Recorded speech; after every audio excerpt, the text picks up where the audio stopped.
1962년 케네디 대통령은 백악관의 노벨 문학상을 받은 미국 작가들을 초청해 행사를 마련했습니다. 케네디 대통령은 펄벅 여사에게 요즘 어떻게 지내냐고 안부를 물었습니다. 펄벅 여사는 한국이 배경인 소설을 쓰고 있다고 답했습니다. 그러자 케네디는 미간을 찌푸리며 말했습니다. 한국은 골치 아픈 나라인데 내 생각에는 미군을 한국에서 철수시켜야 할 것 같습니다. 비용이 많이 들어갑니다. 그냥 옛날처럼 일본이 한국을 통제하게 해야 할 것 같습니다. 펄벅 여사는 잠시 충격의 말을 잊었다가 이내 곧 정색하며 답했습니다. 대통령이란 자리에 있으면서 한국 사람들이 얼마나 일본을 싫어하는지도 모르고 그런 말씀을 하십니까?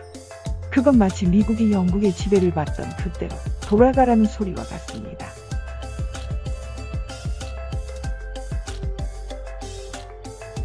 펄벅 여사는 대지를 지필한 작가로 많이 알려져 있습니다.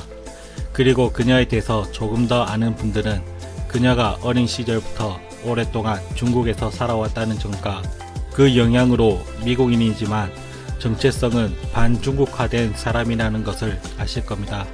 그런 만큼 펄벅 여사는 중국을 사랑하고 애정이 남달랐다고 합니다. 그런데 놀라운 점은 그녀는 중국보다 한국을 더 사랑했다고 하는데요.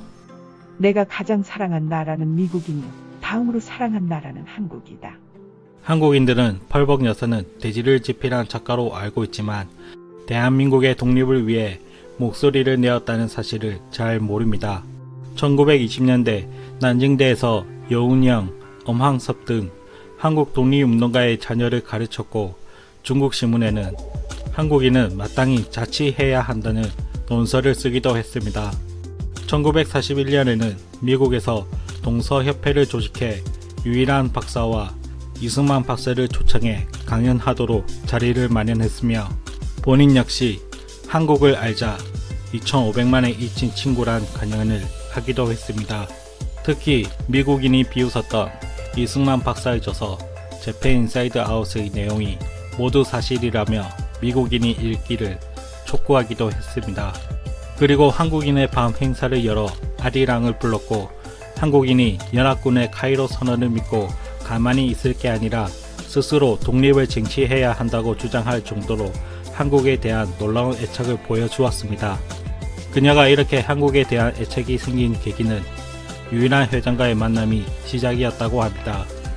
OSS 조직을 통해 유일한 회장을 만난 펄벅은 그를 통해 한국 독립운동가에게 큰 감화를 받았고 그 정신적 뿌리를 확인하고자 공식적으로 한국을 찾게 됩니다.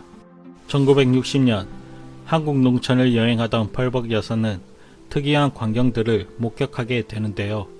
소달구지에 볕단을 실었으면서도 자신도 지게에 볕단을 진 채 걸어가는 농부를 보게 됩니다.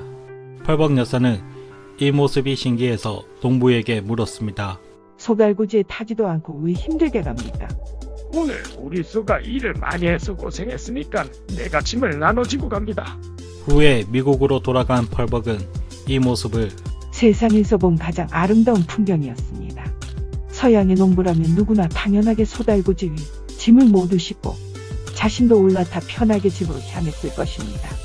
하지만 한국의 농부는 소의 짐을 덜어주고자 자신의 지게 볕단을 한 짐 지고 소와 함께 귀가하는 모습을 보며 전 온몸의 전율을 느꼈습니다. 라고 고백했습니다. 또 한 번은 늦게까지 따지야 하는 감을 10여 개를 보게 됩니다. 펄벅 여사는 동행한 기자에게 질문을 하는데요. 저 감은 왜 따지 않고 있는 거죠? 저번 겨울에 새들 먹으라고 남겨둔 까치밥입니다. 기자의 대답을 들은 그녀는 탄성을 지르며 놀라워했습니다. 바로 이거예요. 제가 한국에서 보고자 했던 것은 고적이나 왕릉이 아니었어요. 이것 하나만으로 나는 한국에 잘 왔다고 생각해요.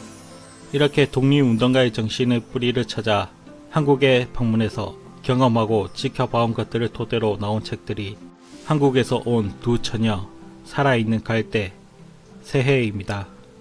펄벅 여사는 책 집필뿐만 아니라 한국에 펄벅 재단을 세우고 유일한 회장에게 부지를 기증받아 소사희망원을 세워 한국에 있는 호는 아이들을 돌보며 한국 여성 인권 향상을 위해 한국 사회를 질책하기도 하며 동서양 입백을 허물기 위해 노력해 왔습니다. 곧 6월 26일이 찾아옵니다. 이날은 펄벅 여사가 태어난 날이라고 하는데요. 다가오는 6월 26일에 그녀의 책을 읽으며 펄벅 여사의 삶과 생각을 되뇌어 보는 건 어떨까요? 대한민국은 고상한 국민이 살고 있는 보석 같은 나라다.